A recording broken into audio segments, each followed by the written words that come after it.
Эфирде 11 каналынын жаңылыктар кызматы, студиядан Азика Тамбекова. Саламатсыздарбы? Бүгүнкү жаңылыктардан кыскача маалымат. Бишкекте милицияга ким ок аткан? Ички иштер министрлиги кылмышкерлерге издөө салып, алар тууралуу маалыматка миллион сом убада кылды. Номер 50 абактын мурунку жетекчиси асыны өлдү. Иманкул Телтаев эмне себептен бул кадамга барганын тыкыр иликтенет. Өкмөт башчы бул тууралуу бүгүн тийиштүү жетекчилерге тапшырма берди.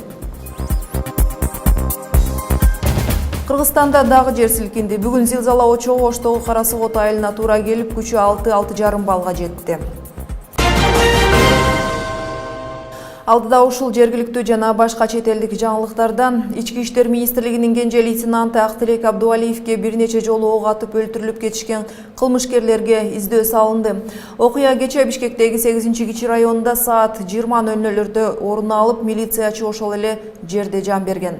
Шектүү жарандардын документтерин текшерем деген Абдуалиевке куралдуу каршылык көрсөтүлгөн. Айрым маалыматтарга караганда милицияга эки башка тапанчадан бир нече жолу мээлеп ок чыгарышкан. Кылмышкерлер ачкан октун 3-өөнү барып милициянын башына тийгени аныкталды. Ички иштер министрлиги милициячыга ок аткандар тууралуу маалымат үчүн 1 миллион сом убада кылды жана кенже лейтенант Актилек Абдуалиевдин өлүмүнө шектүүлөрдү билгендер болсо кайрылуусун өтүнүүдө. Бүгүн эртеңден бери окуя болгон Бишкектин 8-кичи районунда ар бир үй текшерилип, шектүү адамдарды жана куралды издөө жүрдү. Милицияга Макаров үлгүсүндөгү тапанчадан ок атылган, бирок кылмышкерлер анын куралына тийишкен эмес. Айта кетчү нерсе, милиция кече түнкү 23:00 окуя болгон районго коңшу 7-чи районго кылмышкерлер таштап кетти деген 2 велосипедти табышканын билдирүүдө. Номер 50 абактын мурунку жетекчиси Иманкул Телтаев тергөө абагынын медициналык бөлүмүндө бүгүн таңда асыны өлдү. Телтаев ушул жылдын 11 ноябрында камакка алынган. Кийин саламаттыгы начарлады делип медициналык палатага которулган. Чиновник кызматынан номер 50 абактан кылмышкерлер качып жана бир нече милиция кызматкерлеринин өлтүрүлгөндүгүнө байланыштуу кызматтан четтетилген. Эскертсек, 12 октябрда Чүйдүн Норус айылындагы абактан 9 кылмышкер качып, аларды кармоодо баш аягы 5 милициячы каза тапкан.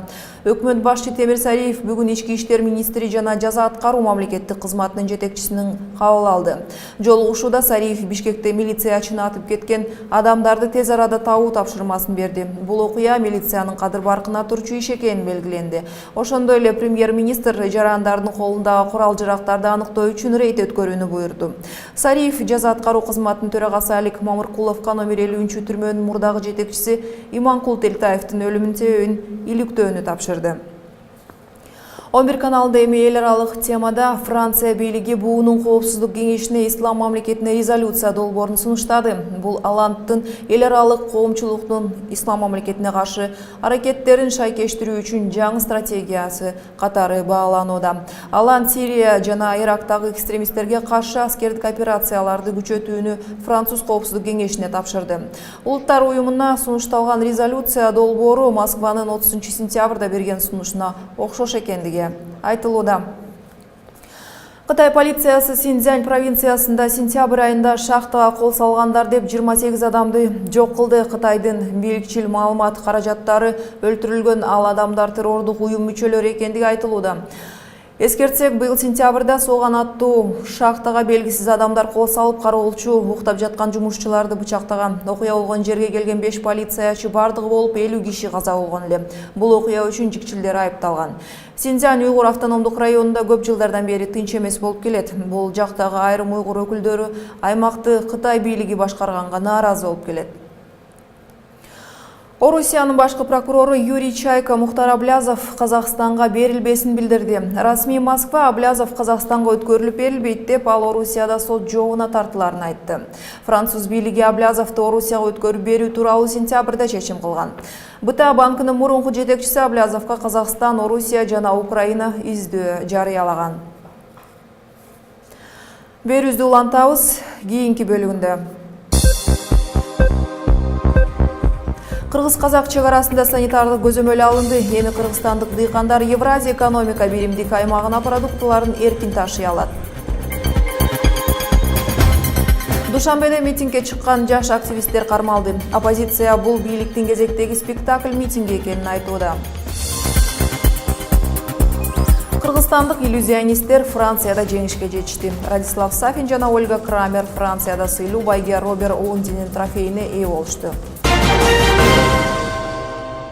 Ушулар туурасында айтып беребиз. АКШ Конгрессинин өкүлдөр палатасы качкындардын Америкада баш банек табуусун орлоткон мыйзам долбоорун жактырды. Бул мыйзам Обаманын администрациясынын кийинки жылы 10 000 чукул качкындарды кабыл алуу программасын жокко чыгарышы мүмкүн.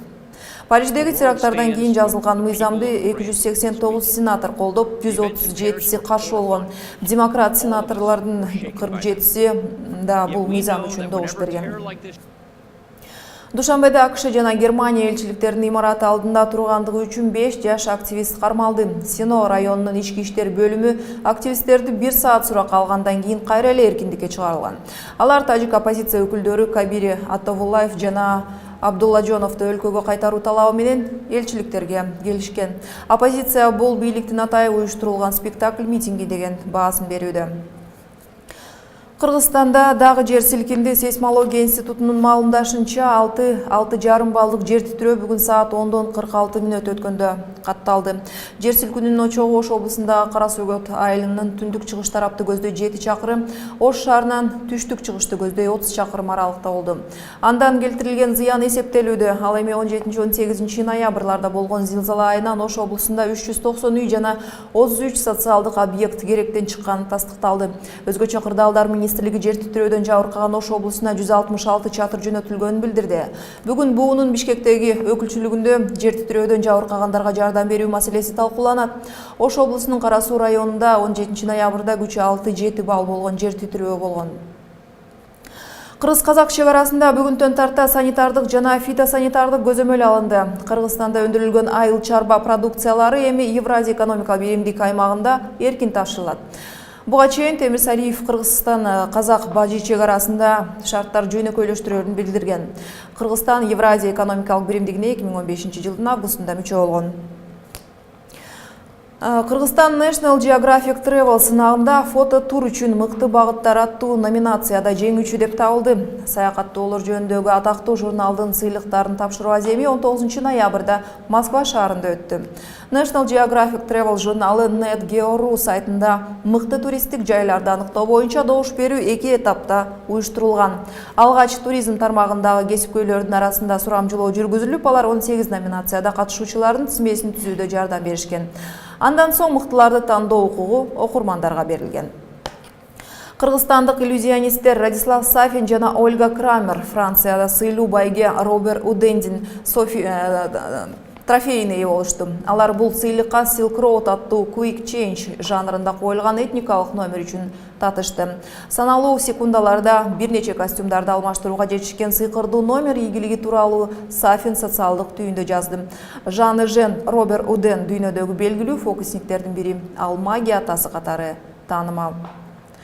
11 каналынын жаңылыктары ушуну менен жыйынтыкталат. Саламатта калыңыздар.